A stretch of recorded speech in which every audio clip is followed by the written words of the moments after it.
ባይሆን በበረዶ ልሽልሽ አይደል? ኤላ ዳዊት እንትን አዝለት ብለኝ ከዛ ፍቅር ልካ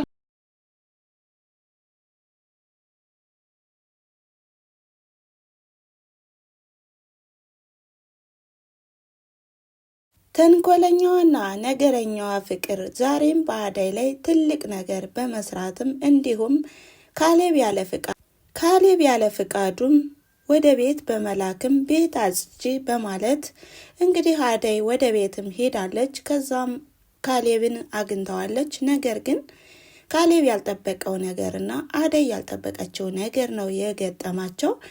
ሰላም ጤና ይስጥልን ውድና የተከበራችሁ የአስማርችት ተከታታዮች እንዴት ናችሁ? እኔ ደህና ነኝ እግዚአብሔር ይመስገን። ባላችሁበት የፈጣሪ ሰላምታ ብዝት ትርፍ ይበልላችሁ እያልኩኝ በቅድሚያ ለድምጼ በጣም ይቅርታ እየጠየቅኩኝ ዛሬም በአዲስ ቪዲዮ መጥቻለሁ ማለት ነው።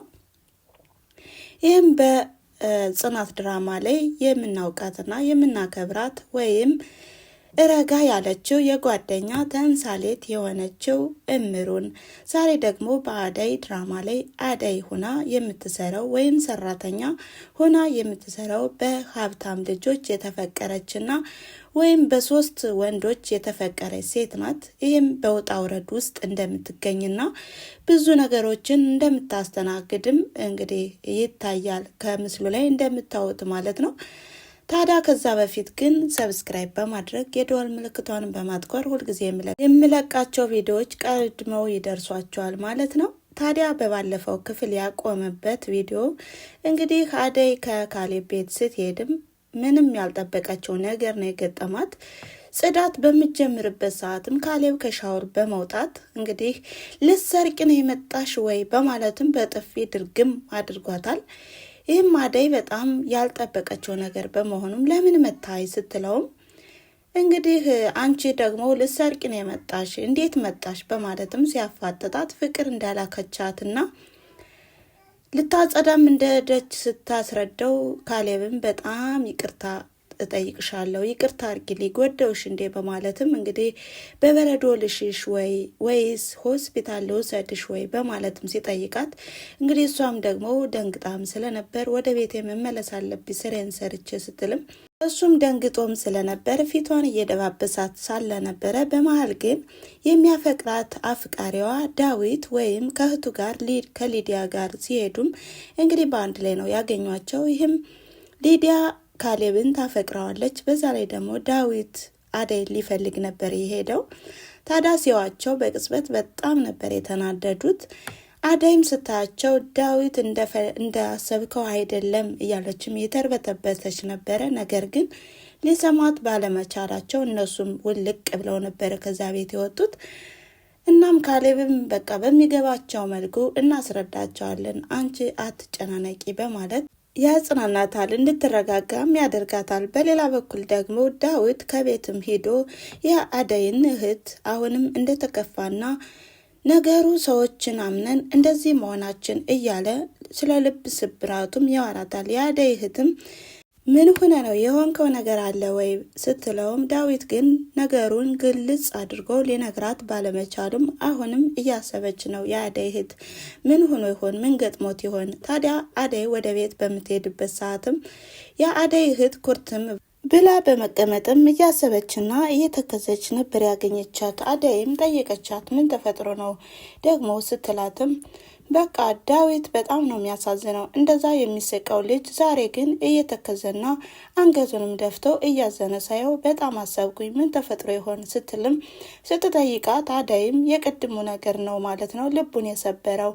አሁን ይቅርታ መጠየቅ አለብኝ ምንም እንኳን ፍቅረኛው ባልሆንም በማለት ከራሷ ጋርም አወራች አዳይ። ታዲያ ሀሳብም ውስጥ ስለሆነች ምን እያሰብሽ ነው ስትላትም ኧረ ምንም እያሰብኩ አይደለም አንቺ ተረጋጊ ትላታለች። የአዳይ እህት አሁን ላይ ዳዊት አዳይን ለፍቅር እንደጠየቃት ምንም የምታውቀው ነገር የላትም። ሲንከባከባትም ሆነ ሲያጫውታት እንዲሁ ከመልካም ነው ብላ ነው የምትወስደው። ታዲያ የአደይ እህትም አሁን ዳዊትን ሳታፈቅረው አልቀረችም። በሌላ በኩል ደግሞ የዳዊት እህት አሁንም እያሰበችና እየተከዘች ነው።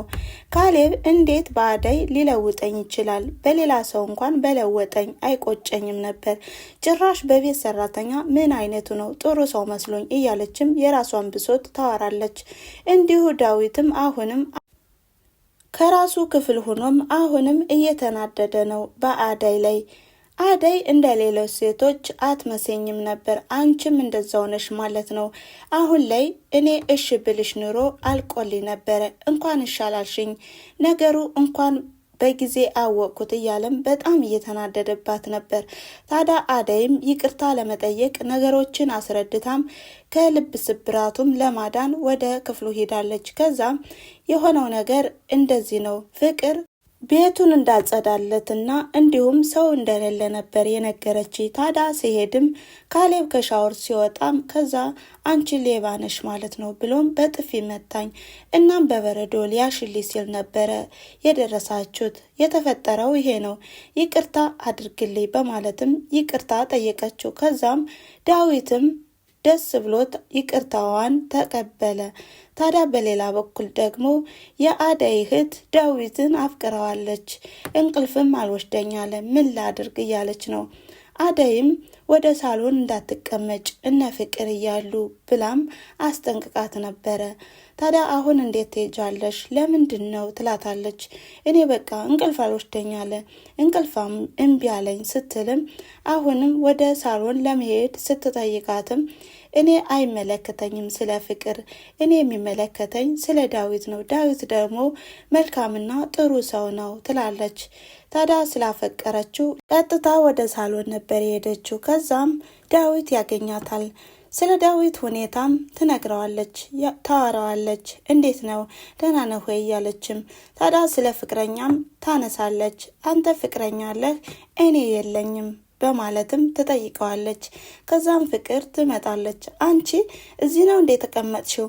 ተነሺ በማለትም በምሬት ተናዳ ታስነሳታለች። ከዛም ፍቅር ደግሞ ዳዊትን ስላፈቀረችው ራሴን አሞኛል ዳብስልኝ ይሻለኛል ትለዋለች። ዳዊትን በጣም ይናደድባታል። እንዲሁ ሲወጣ ሲገባ መውጫ መግቢያ አሳጥተዋለች።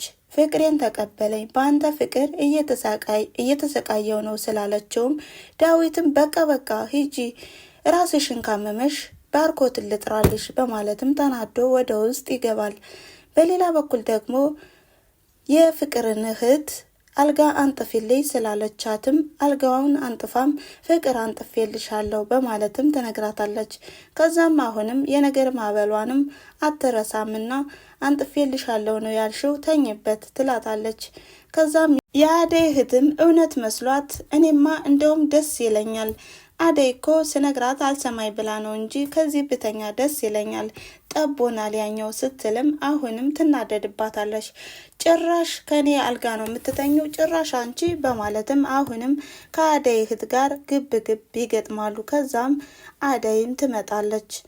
እንዲሁ ጋጠወጥ እህትሽን አየሻት አይደለ ካልጋዬ ላይ ለመተኛት ስታስብ ጭራሽ አታፍርም በማለት በእህታማቾች ላይ ትጮህባቸዋለች። በመቀጠልም አደይ እህቷን እንድትወጣ ታደርግና ፍቅር ከዚህ በኋላ ታግሼሻለሁ፣ እኔ ብዙ ነገር ሰምቼሻለሁ፣ ችዬሻለሁ። በእህቴ ላይ ስትመጭ ግን እኔ እመሆነውን አላውቅም፣ ከዚህ በላይም ልሆን እችላለሁ በቃ በማለትም ዝታባትና ተናዳባት ትወጣለች። ፍቅርም በእኔ ላይ ነው የምትዝችው፣ በእኔ ላይ ነው የምትጮሂው እያለችም እየተናደደች ነበር።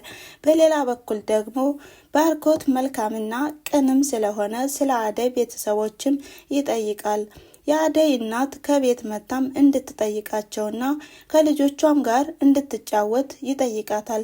ለምን እናትሽ ከዚህ መታ ትንሽ ቀን አሳልፋ አትሄድም በማለትም ሲጠይቃትም አደይም አባቴ ኃይለኛ ስለሆነ በጭራሽ ሊሆን አይችልም፣ ተከትሏት ነው የሚመጣ በማለትም ትገልጽለታለች። ታዲያ በቀጣይ ቪዲዮስ በምን አይነት መልኩ ልናገኛቸው እንችላለን? ፍቅር በአደይ ላይ በተደጋጋሚ ተንኮል ሰርታለች፣ ነገር ግን ሊሳካላት አልቻለም። ካሌብም ስለመታውሽና እንዲሁ ስለጎዳውሽ በጣም ይቅርታ በማለትም ይቅርታ ጠይቋታል። ታዲያ በሌላ በኩል ደግሞ አሁንም ዳዊትም ይቅርታ አድርጎላታል፣ አደይን ስለሚወዷትና እንዲሁ ስለሚያከብሯት። ታዲያ በሌላ በኩል ደግሞ አሁንም ሊዲያ ይቅርታ ከጠየቀኝ እኔ ይቅርታ አደርግለታለሁ በማለትም እንግዲህ ሲዋሩ ነበረ። ታዲያ የፍቅር ተንኮልም እንግዲህ እስከ መጨረሻው ድረስ በምን አይነት መልኩ ልናገኘው እንችላለን? በቀጣይ ቪዲዮስ በምን መልኩ ትመጣ ይሆን?